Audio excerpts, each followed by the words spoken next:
સુરતના પાંડેસરા વિસ્તારમાં તેરેનામ ચોકડી પાસે હોસ્પિટલ ચલાવતો બોગસ ડોક્ટરની ધરપકડ કરવામાં આવી હતી.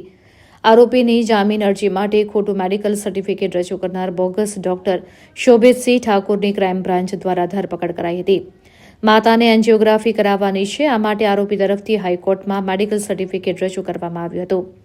આરોપી આદિલ નુરાની, જે હાલમાં વર્ષ 2020ના ડ્રગ્સ કેસમાં સુરતની લાજપોર જેલમાં જ્યુડિશિયલ કસ્ટડીમાં છે, તેના દ્વારા બોગસ સર્ટિફિકેટ પકડાયેલા અને બોગસ ડોક્ટર પાસેથી મેળવવામાં આવ્યું હતું. પકડાયેલ બોગસ આરોપી કૃષ્ણા જનરલ એન્ડ્રોમા હોસ્પિટલ ચલાવી રહ્યો હતો. આરોપીએ સ્વીકાર્યું કે MBBS MD ડોક્ટર દિલીપ તડવીની સહી અને સિક્કો લગાવતો ખોટો મેડિકલ સર્ટિફિકેટ બનાવવામાં આવ્યું હતું. હાઈકોર્ટ દ્વારા આ સર્ટિફિકેટની સત્યતા તપાસવા માટે સુરત ક્રાઇમ બ્રાન્ચને આદેશ આપવામાં આવ્યો હતો. તપાસ દરમિયાન ડોક્ટર દિલીપ તડવી દ્વારા કોઈ પણ સર્ટિફિકેટ આપવામાં આવ્યું ન હતું, જેને લઈને ક્રાઇમ બ્રાન્ચે બોગસ ડોક્ટરની ધરપકડ કરી વધુ તપાસ હાથ ધરી હતી. શહેરમાં છેલ્લા ઘણા સમયથી બોગસ ડોક્ટરો પકડવાની એક ઝુંબેશ ચાલે છે, જે અંતર્ગત 2020માં DCB દ્વારા ₹1 કરોડના મુદ્દામાલ સાથે એક MD ડ્રગ્સનો કેસ કરવામાં આવેલ, જેનો આરોપી આદિલ સલીમ નુરાની રહે ગોળદોડવાળાનો આરોપીને પકડી અને લાજપોર જેલમાં અટકમાં મોકલી આપેલો હતો, જે 2020થી લાજપોર જેલમાં છે.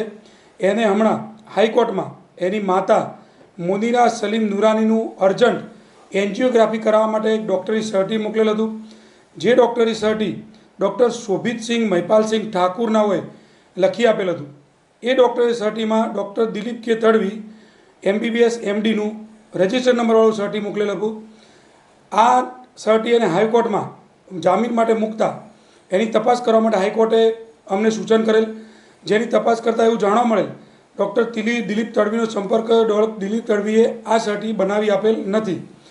તો સુબોધસિંહનો સંપર્ક કરતાં સુબોધસિંહ પાસેથી એની પૂછપરછ કરતાં એવું જાણવા મળ્યું કે આ સુબોધસિંહે દિલીપની ખોટા સહી સિક્કાવાળી બનાવટી સહીઓ બનાવી અને આ સર્ટી આદિલ નુરાનીને આપેલ, જે અંતર્ગત આજરોજ ક્રાઇમ બ્રાન્ચમાં ગુનો દાખલ કરી અને ડૉક્ટર શોભિતસિંહ મહિપાલસિંહ ઠાકુર, જે ખોટી ડિગ્રી ધરાવે છે, પોતે ડૉક્ટર નથી, જેની પાંડેસરાના તેરેનામ ચોકડીથી Krishna general and trauma hospital ચલાવતો હતો, એની આજરોજ ધરપકડ કરવામાં આવેલ છે.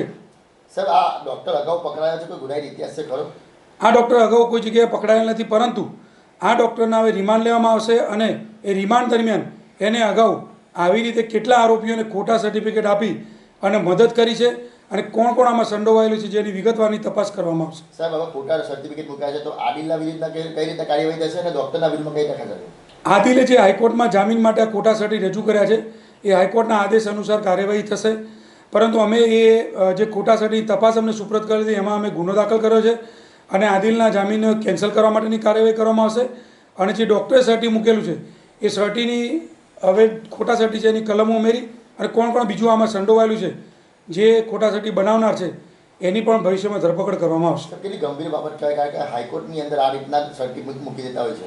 આ ખૂબ જ ગંભીર બાબત છે કે જે ખોટા સર્ટી મૂકી અને હાઈકોર્ટને ગેરમાર્ગે દોરવાનો અને પોલીસને ગેરમાર્ગે દોરવાનો જે ગુનો એમને આચર્યો છે, એટલા માટે ક્રાઇમ બ્રાન્ચમાં અત્યારે ગુનો દાખલ કરવામાં આવેલ છે અને આગળની તપાસ ચાલુ કરવામાં આવી છે. અગાઉ કોઈને આને પ્રાથમિક તપાસમાં આવી રીતે સર્ટી આપીને જામીન અપાઈ દીધે એવું બનાવ બને સામે?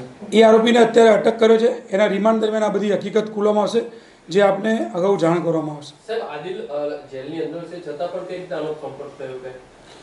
આદિલ જે જેલમાં છે, એના જે સગાવાલાઓ જે ઓફિશિયલ મળવા જતા હોય છે, જામીન માટે દરેક માણસ પ્રયત્ન કરતો હોય છે, પણ આ એને એની માનું અર્જન્ટ એન્જિયોગ્રાફી કરાવવાનું છે એવું ખોટું સર્ટી ડૉક્ટર પાસેથી મેળવી અને જામીનનો પ્રયત્ન કરેલો, જે બિલકુલ ખોટો સાબિત થયો છે. રિપોર્ટર સુનિલ ગાંજાવાલા, સુરત.